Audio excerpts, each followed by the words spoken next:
uyu munsi ugiye kwiga impamvu 5 iterambere ryawe ritihuta. Impamvu 5 zishobora gutuma iterambere ryawe rigenda bigura intege, niba ariko navuga. Cyangwa se ukibaza uti biterwa n'iki ngo iterambere ryacu ntiryihute nk'uko tuba tubyifuza cyangwa se nk'uko tuba tubitekereza. Ukaba rwose uri no mu murongo mwiza, uri mu muhamagaro wawe, uri mu bintu ukunda, ariko ibintu ntibigende nk'uko ubyifuza. Biterwa n'iki? Tugiye kurebera hamwe rero izo mpamvu 5. Ni kenshi usanga mu buzima tugerageza kurota inzozi runaka, tuba dushaka gukabya, ariko rimwe na rimwe mu rugamba rwo kuzigeraho ugasanga harimo ikintu kimeze nko guseta ibirenge. Mu mutwe tukaba twumva byakwihuta, ariko mu ngiro neza bikanga. Ugasanga iteka ryose uko ubyifuza, uko ubitekereza bihabanye cyane nuko bishyirwa mu ngiro. Hari rero ubushakashatsi bwagufasha gusobanukirwa impamvu gutera imbere kwawe bigenda bigura intege ugereranyije n'uko ubishaka. Ukaba wifuza gutsindira ikintu runaka cyangwa se gutsinda mu kintu runaka, ukaba wifuza gutera imbere mu bintu runaka, ubushake rwose bukaba buhari, ariko ubutsinzi ntibukugereho ku rugero rungana n'ubushake ufite. Bivuze muri iyo mvugo, nkeka ko nambivuze neza. Zimwe muri izi mpamvu zigaragazwa n'abashakashatsi zishobora kuguha ishusho y'ikintu kibura wenda mu buzima bwawe, cyangwa se zikaguha ishusho y'ikintu cyo gukora. Icyo usanze kibura akaba ari cyo ushyiramo imbaraga, kibuga ukagicurika, ugasanga inzozi zari buzatwara imyaka 10 ngo uzikabye, umwaka umwe gusa uhise uzigira impamo. Uyu munsi rero tugiye kurebera hamwe impamvu 5 simusiga zishobora gutuma iterambere ryawe ritihuta nk'uko ubishaka. Izo mpamvu rero ni izihe? Izi mpamvu bigusaba igihe kirekire cyane ngo ukabye inzozi. Impamvu ya mbere, hari kwitega ibitangaza. Ubushakashatsi bugaragaza ko impamvu ya mbere abantu bagorwa no gukabya inzozi zabo mu buryo bwihuse bujyanye n'uko wenda baba bitekereza, nuko bitega ibitangaza. Ubuzima bwo gukabya inzozi ntabwo buhora busa nk'uko ubwiteze. Intsinzi ntabwo buri gihe ibimeze nk'uko tuyitekereza cyangwa se tuyiteze. Uko ubitekereza kenshi ntabwo ariko bikugendekera. Kubera ko witeze ibitangaza, niyo mpamvu ubona rimwe na rimwe byaratinze. Urugamba rwo gukabya inzozi mu bitekerezo ruba ari umuhanda ugororotse. Ugororotse, urimo kaburimbo, nta kibazo na kimwe kirimo. Ariko mu ngiro ni umuhanda uhanamye cyane, urimo n'amakorosi menshi n'ibinogo byinshi. Kwitega no ko ibintu bizagenda neza nk'uko ubitekereza, ku ruhande rumwe abashakashatsi bagaragaza ko ari ukwihenda cyane bikomeye. Kandi iyo utengushywe ntibigende nk'uko wari ubyiteze, niho haza gucika intege vuba, ugasanga unabivuyemo ntaho biragera. Abahanga bakubwira ko aho kwitega ko kugera ku ntsinzi byihuta, wabisimbuza kongera umuvuduko ukoreraho. Aho kwitega ko ibintu byihuta, ongera umuvuduko wowe ukoreraho. Uko ibintu byihuta cyangwa bitihuta nta bugenzuzi ubifiteho. Ikintu cyonyine ufiteho ubugenzuzi ni wowe, ni umuvuduko wawe. Umuvuduko wawe rero wongerwa n'iki? Wongerwa no gukoresha igihe cyawe neza. Iteka ryose igihe kiba kingana kuri buri wese. Buri wese afite amasaha 28 ku munsi.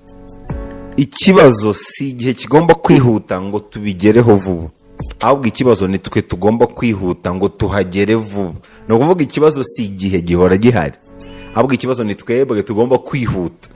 Uburyo bwiza bwo gutuma twihuta no gukoresha neza igihe cyacu.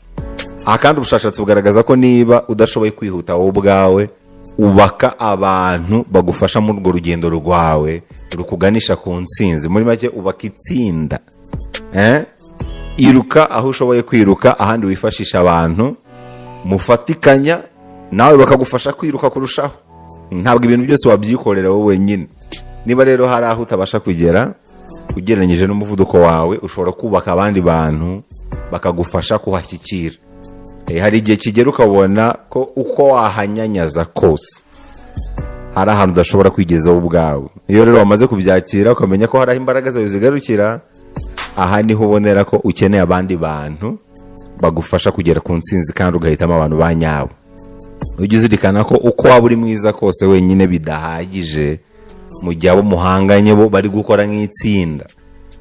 Uko waba uri mwiza wenyine ntushobora guhangana n'itsinda ryishyize hamwe. Uzabirebere no mu mukino w'umupira w'amaguru, uko waba uri mwiza kose ntabwo wahangana ngo utsinde itsinda ryiza ryishyize hamwe.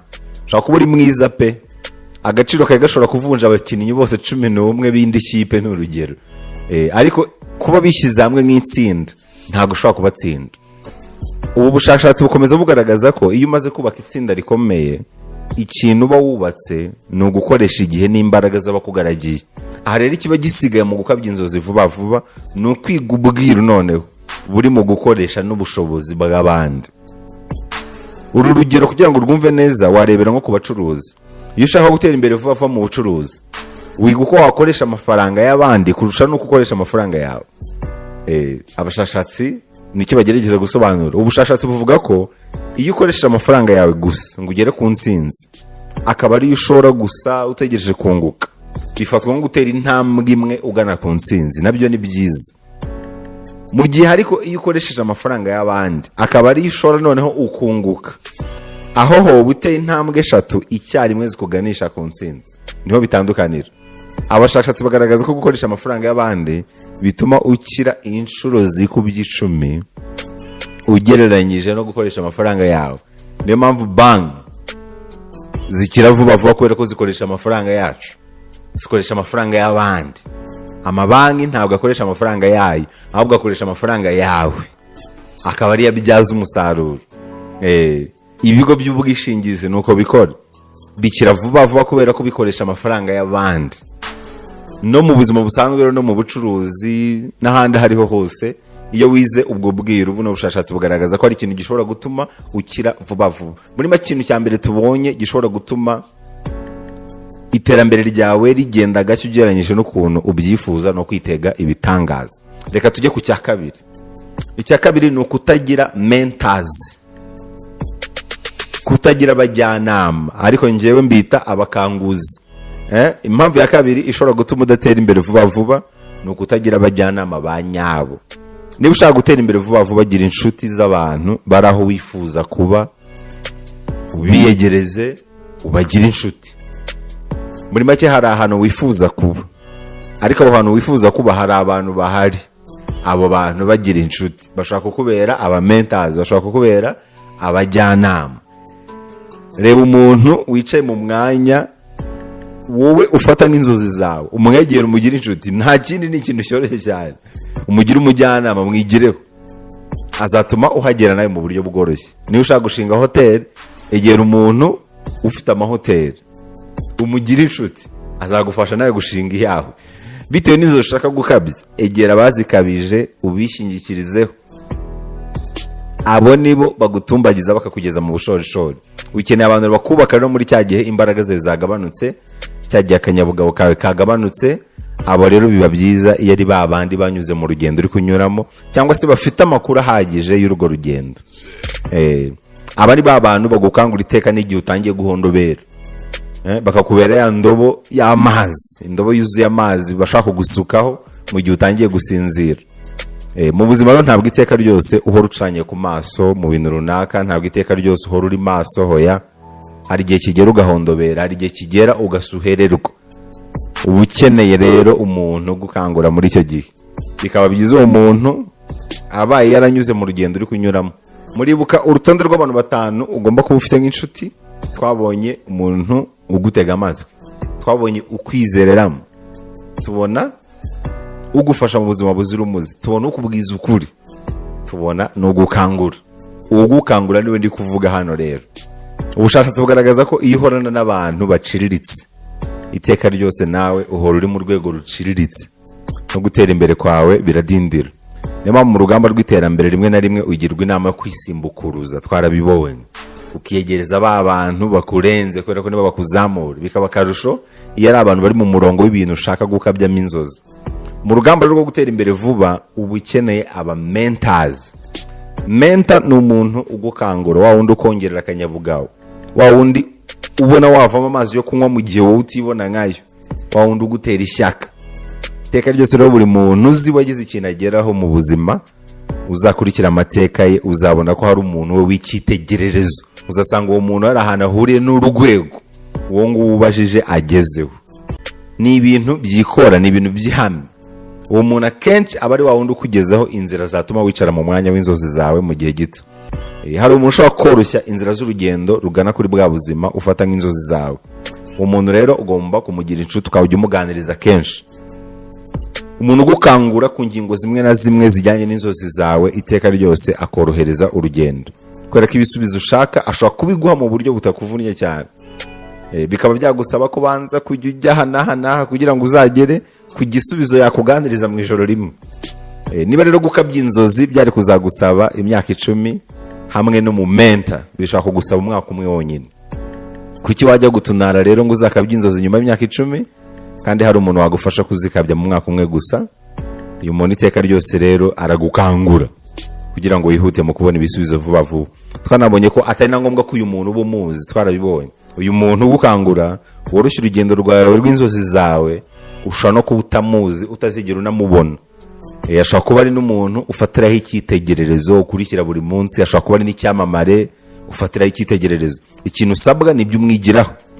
Bibaye byiza mwamuziranye, kubera ko iyo muziranye burya hari n'ibyimbitse umumenyeho kurushaho, ariko niyo mwamutaziranye nta kibazo, kubera ko ikibara ni ibyo umwigiraho bigufungura intekerezo. Muri make ni wa muntu ugufungura amaso y'ibindi bishoboka byisumbuyeho byakwihutisha mu rugendo rwawe rwo kabyinzozi. Ashobora no kutaba rwose umuntu uri mu murongo w'inzozi zawe, ahubwo akaba umuntu nawe ufite intumbero nk'uko nawe uyifite. Byonyine no kuganira n'umuntu umeze gutya biragukangura, biragukuza. Ushobora kumva ibyo ashaka kugeraho, ukumva ashaka kugana ubwabyo rwose, bikakubakamo imbaraga, bigatuma ukora cyane, bigatuma ufata ibyemezo nyabyo, ukaba watera imbere byihuse kurushaho. Uburyo bwiza bwo gutera imbere vuba vuba ni ukuba iruhande y'abantu bari aho ushaka kugera, cyangwa se bari mu nzira nawe urimo. Niba ariko navuga, aba nibo bagufasha rero gushyiraho intego nyayo no kuzikurikiza, kubera ko baba bari aho wifuza kujya, cyangwa se bari mu murongo aho wifuza kujya. Imbogamizi uzacamo zimwe muri zo baba barazinyuzemo, cyangwa se bari kuzinyuramo, bagufasha kuzitambukamo bwumu. Kubera ko intego iyo ari yo yose igira amategeko agomba gukurikizwa buri munsi. Nawe rero bitewe n'intego ushaka gukabya, uba ugomba kugenda muri uwo mujyi. Kwiyegereza rero abantu bari aho utekereza kugana, byaba na ngombwa ukigana amategeko bakurikiza mu buzima bwa buri munsi. Bishobora gufasha kumenya ayo nawe washyira mu buzima bwawe akahakugeza mu buryo bworoshye. Nigende bavuga ko niba ushaka kuba umukire nka runaka, mwegere urebe ibyo akora, nawe ubikore buri munsi. Turana nawe. Niba ushaka kuba umukire nka runaka, genda uturane nawe, ugire ibintu akora buri munsi, noneho nawe ubikore. Icyo gihe uwo mwuka we nawe uzakuzaho. Intego ari yose isaba ibitambo, intego ari yose isaba amahame. Ugomba rero kugira amahame, imyitwarire runaka ukurikiza igufasha gukabya inzozi zawe byihuse, kandi iyo myitwarire ukayikurikiza buri munsi. Ibyo ukora buri munsi rero nibyo bikwegereza inzozi zawe gahoro gahoro. Iyo ufite imyitwarire iboneye rero ugomba gukurikiza, bigufasha kwita cyane ku ntego yawe kurusha ibindi bintu ibyo ari byo byose. Igihe udafite amahame, akenshi uva mu murongo mu buryo bworoshye cyane, akaje kose kagukura mu murongo muzima. Isi yuzuye amahirwe, ariko bisaba ubwonko bufite imbaraga mu kubasha kubona ayo mahirwe no kuyabyaza umusaruro. Cyane ko mu isi y'iki gihe kugira ubwonko bufite imbaraga nicyo kintu gikomeye cyane mwene muntu. Kugira ubwonko butuma utarangarira mu bintu bidafite umumaro, cyane ko ibirangaza muri iki gihe ari byinshi, nicyo kintu gikomereye mwene muntu. Imbuga nkoranyambaga, imyidagaduro myinshi, imikino myinshi, urukozasoni rwinshi, bisaba ubwonko bufite imbaraga rero. Igihe kinini umara uri mu bindi bintu bitajyanye n'inzozi zawe, nicyo gitera kugabanuka kw'igihe wakamaze ku bintu bikubaka. Ushobora gufata agakaramu n'agakayi ukandika ibintu bisobanura byose mu buzima bwawe, warangiza ukabiharira 80% by'umwanya wawe wose. 20% isigaye akaba ari ushyira mu bibonetse byose. Ubuzima uko byagenda kose burahinduka. Kubera rero ibirangaza byinshi biriho, biragoye ko ubwonko bwawe wabushyira ku kintu kimwe ku kigeranyo cya 80%. Niyo mpamvu bisaba ubwonko bukomeye. Niyo mpamvu abantu benshi badatanga umusaruro bagakwiriye gutanga. abantu benshi tuba turi mu kazi ariko twibereye mu bindi bintu birangaza, bituma ubwonko bwacu butita cyane kuri cya kintu kijyanye n'inzozi zacu. Gusa nta muntu wakurenganya kubera ko isi y'iki gihe ubona idashaka abantu bakangutse. Isi y'iki gihe ishaka abantu barangaye, ishaka ko umubare munini w'abantu uburangaye, irashaka ko abantu bahora bakurikirana amakuru ibyamamare kurusha uko bo bakwamamara, niba ariko navuga. Isi y'iki gihe ntabwo ishaka abakinnyi, ishaka abafana. Muri make abakinnyi b'umukino w'ubuzima babe bake cyane, niko isi y'iki gihe bishaka. Umubare munini tuba abafana tuba abafana, twisiga amarangi. Ikintu kikubwira ko uri umufana ni uko uba ukurikirana iby'abandi cyane kurusha uko ukurikirana ibyawe. Niyo kintu kikwereka ko uri umufana muri buno buzima, muri uyu mukino w'ubuzima.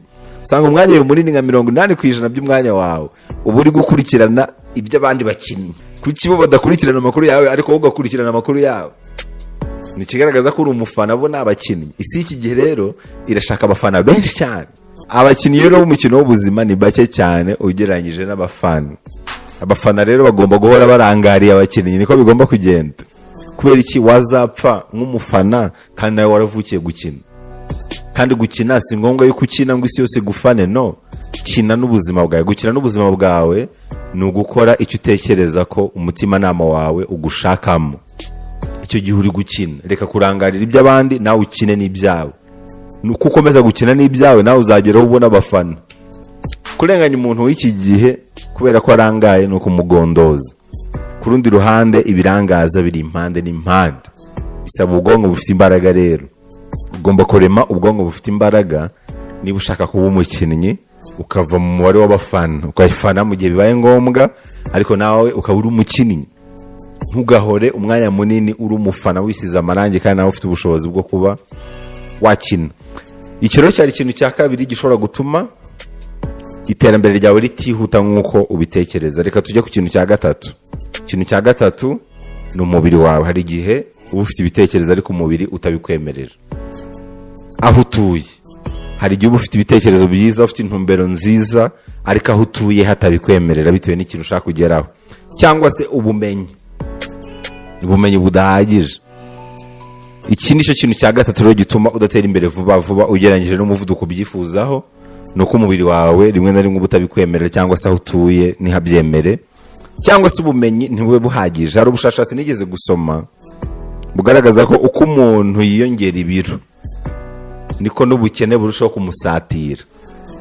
Ushobora kubyumva ukumva birashekeje, ariko ubushakashatsi bufite ingingo zumvikana zibushyigikira. Uko ibiro byongera, menya ko ubukene buri kugusatira.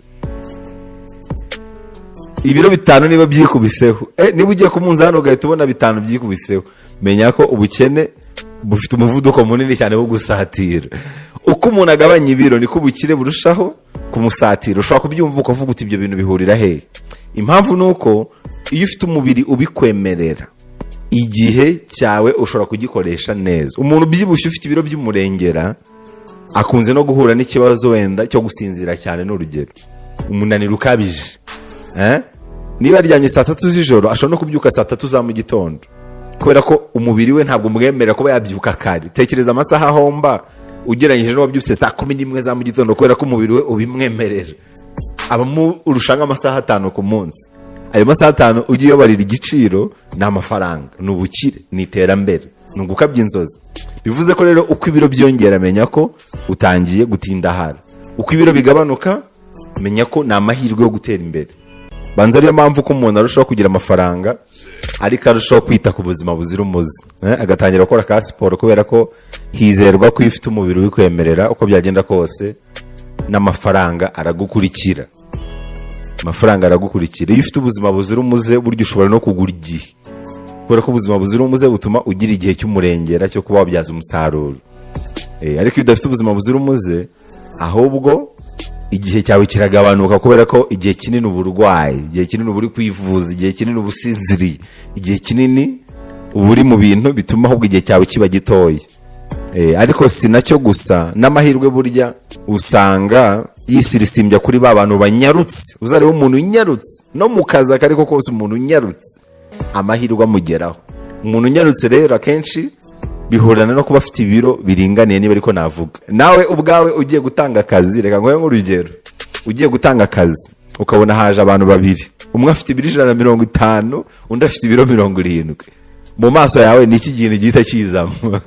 Akazi akariko koze ukikubita amaso abo bantu babiri, ushaka guhita uvuga uti wa 70 niwe wagashobora kurusha ubi 150. Haje umuntu ungana gutya, haza n'undi muntu, mu mutwe wawe utaranareba n'ubushobozi bwabo, ushobora guhita utekereza ko nguwo ufite ibiro bike yari unyarutse.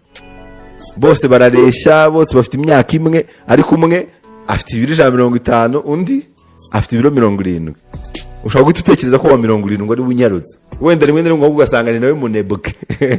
N'urugero. Ariko nashaka kumvisha ko ugiye kubita amaso abantu babiri, umwe abyibushye undi ananutse, ugiye gutanga akazi, akenshi hari igihe uri unanutse ariwe bagaha cyane kurusha uri ufite ibiro by'umurengero. Kwiyongera ibiro by'umurengera rero ni ukwirukana amahirwe. Umubiri muzima ufite imbaraga niwe ushobora gutuma utera imbere vuba vuba. Nibyo ndi tuvuga ngo iyo ufite ubuzima buzira umuze, buri mahirwe yose akugaragiye uba wabasha no kuyabyaza umusaruro bigakunda. Bikaba akarusho rero iyo utuye noneho ahantu akorohereza kubona amahirwe. Ushobora kuba ufite imbaraga z'umubiri ariko ahuri hatakwemera kubyaza umusaruro ayo mahirwe. Reka mbahe nk'urugero, reba imbaraga umukarani w'inaha akoresha ugereranye n'amafaranga ahembwa, noneho ubihuze n'imbaraga umukarani wo mu kihe gihugu se, wenda wo muri Amerika cyangwa se wo muri Canada n'urugero, akoresha, noneho bigeranye n'amafaranga ahembwa. Nuva hari igihe n'imbaraga ufite inaha ziba zidahuye n'igiciro cyangwa se n'agaciro uhabwa, ariko izo mbaraga uramutse uzijyanye ahandi hantu habikwemerera, agaciro kazo gashobora kwikuba inshuro nyinshi. Ushobora kuba rero ufite imbaraga z'umubiri ariko uri ahantu hatakwemera kuzibyaza umusaruro ukwiriye. Ushobora no kuba ufite ubuzima buzira umuze ariko aho utuye hatakwemera kubyaza umusaruro ubwo buzima ufite. Niyo mpamvu iyo bibaye ngombwa urimuka ukava ahantu hamwe ukajya ahandi rwose. Hakaba n'uduce tuba turangwamo amahirwe kurusha utundi, biragoye rero ko watera imbere vuba vuba utuye ahantu hataguhaye amahirwe. Uko wegeraho amafaranga ari niko uba wiyongera amahirwe yo kuyakorera. Iyo uturanye rero n'umukire biba byoroshye ko nawe wakira. Muri make kuba ufite ubuzima buzira umuze, ufite imbaraga, ugatura ahantu hagufasha kubyaza umusaruro izo mbaraga n'urufunguzo rwo gukira, hakiyongeraho rero n'ubumenyi ufite.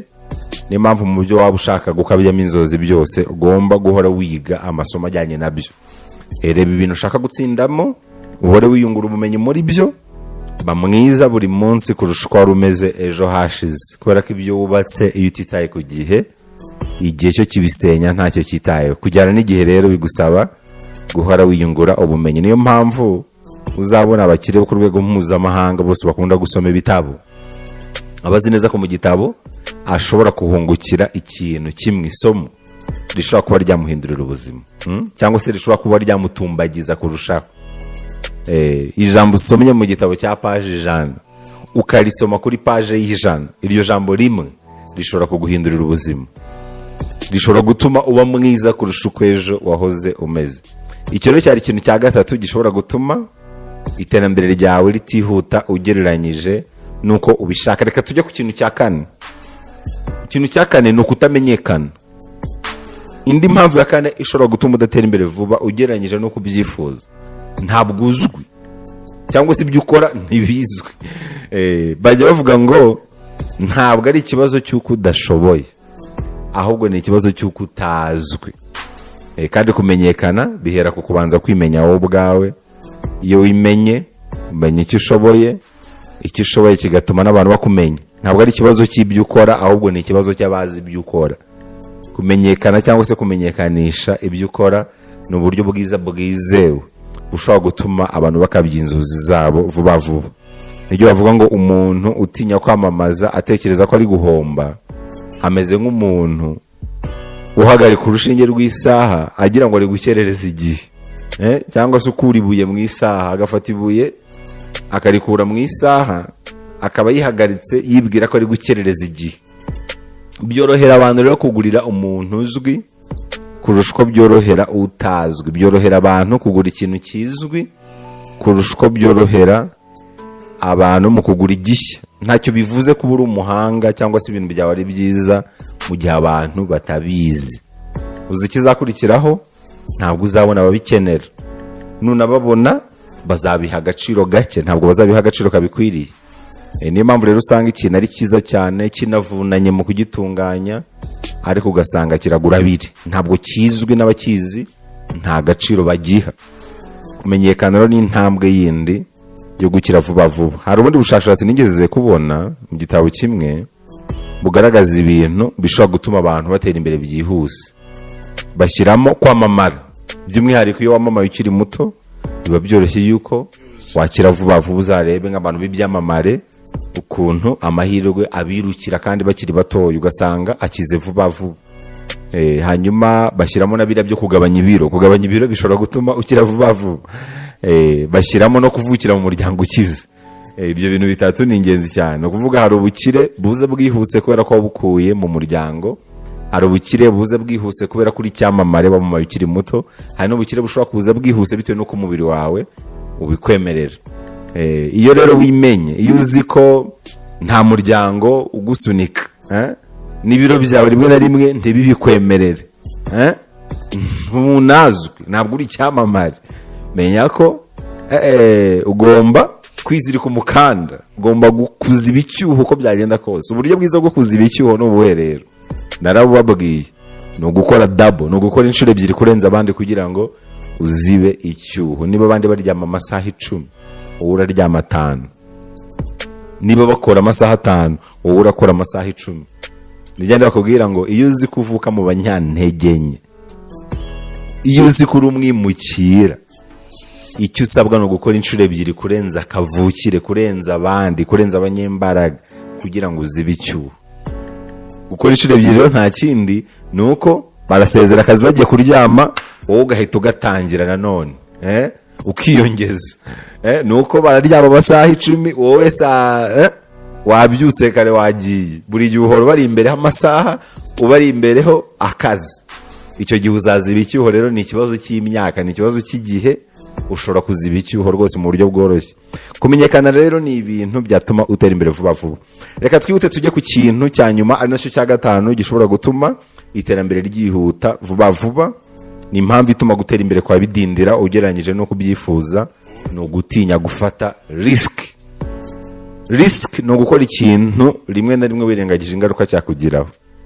Mu gutera imbere rero, abakire bose uzabona bagize ikintu bageraho, bagiye bafata risk. Kimwe mu bintu bikunda kutudindiza kigatuma tudatera imbere vuba vuba nk'uko tubyifuza, harimo gutinya gufata risk, cyane cyane ku bintu bimwe na bimwe bijyanye n'inzozi zacu. Iyo ufashe risk, wowe ushyize ku gitutu, kandi iterambere ryihuse ryose risaba igitutu. Iyo uri ku gitutu uko byagenda kose ubasha no gutanga umusaruro. Hari n'igihe twibwira ko duhuze turi mu kazi, ariko nta musaruro turi gutanga, ahubwo wenda turi kurinda ibyagezweho. Twarabibonye, hari urwego iterambere rigeraho ntiribe rigikura. Uzabirebe, hari ahantu ugera ntubu ugikura, ntubu ugitera intambwe, ahubwo ugasanga urimo urarinda ibyo wagezeho. Niba ariko navuga, ugasanga ibyo ukora byose ugamije kurinda ibyo wagezeho, ntabwo ugamije gukura, ahubwo ugamije kurinda ibyo wagezeho. Hari urwego iterambere rigeraho ntiribe rigikura, ahubwo hakabaho ko akazi kose uri gukora kagamije kurinda ibyagezweho. Nigende twabonye ko hari ubwoko bubiri bw'akazi. Hari akazi kagukura ku rwego rumwe kakakujyana ku rundi. Hari n'akazi gatuma uguma ku rwego runaka. Muri make, hari akazi gatuma utera imbere, hari n'akazi ukora ugamije gusigasira ibyagezweho. Ese we mu kazi uri gukora nonaha urabona ari akazi kari kuguteza imbere, cyangwa urimo urarinda ibyagezweho? Muri utwo tuzi twose rero, aka ngaka kaguteza imbere gasaba ko ujya ku gitutu uko byagenda kose. Niba utari ku gitutu, urimo urarinda ibyagezweho. Niba uri ku gitutu, urimo uratera imbere. Buri formule iroroshye. Niba buri gihe uhora uri ku gitutu mu kazi, uhora washishika bimeze nk'umutangizi, menya ko urimo uratera imbere. Ariko niba warageze muri comfort zone ukumva uratengamaye, urarya ukaryama, nta kibazo, ubuzima ko bw'ejo bwari bumeze n'ubu niko bukimeze. urimo urarinda ibyagezweho. Nubwo uri mu kazi uri kurinda ibyagezweho, ntabwo uri gutera imbere. Nuba ni ibintu bibiri. Iyo uri ku gitutu ni ikimenyetso cy'uko urimo uratera imbere, ariko iyo utengamaye menya yuko urimo urarinda ibyagezweho. Ni ubwoko bubiri bw'akazi rero, ni ubwoko bubiri bw'akazi. Kandi iteka ryose iyo ushyize ku gitutu urahuga ukanatanga umusaruro icyarimwe. Ibintu biba ari bibiri ku muntu wishyize ku gitutu. Iyo azi icyo gukora atanga 150% mu kugikora. Twibuke ko niba ushaka kwitega 100% by'umusaruro, tanga 150% by'akazi, by'imbaraga ushyira mu kazi. Iyo utazi icyo gukora rero uricara ukiga icyo gukora. Byose rero bisaba gufata risk, kandi akenshi kudafata risk biterwa ubwoba bw'imvune, ubwoba bwo gutinya gutsindwa, ubwoba bwo gutinya ibitazwi, n'ubundi bwoba ubwo ari bwo bwose nibwo butuma hari abantu bagorwa no gufata risk y'ibintu byatuma batera imbere byihuse. Ngizo rero impamvu 5 ubushakashatsi bwagaragaje ko zishobora gutuma umuntu adatera imbere byihuse nk'uko abyifuza. Uko byagenda kose ntago wabura imwe muri izi mpamvu 5 yakubereye nk'umugozi ukuziritse utuma utava aho uri. Ushobora kudusangiza ubunararibonye bwawe muri izi mpamvu aha hasi mu bitekerezo, natwe tukakwigiraho, cyane ko twiga nk'uko twigisha. Nabwiye ko iyi channel ibereyeho gufashanya, kwigishanya. Niyo mpamvu uzumva ngusaba ko mu bitekerezo uzajya utanga, gerageza ujye unyuzamo n'amasomo twabyigiraho. Ntibibe gusoma ibitekerezo gusa, ahubwo dusome tuniga.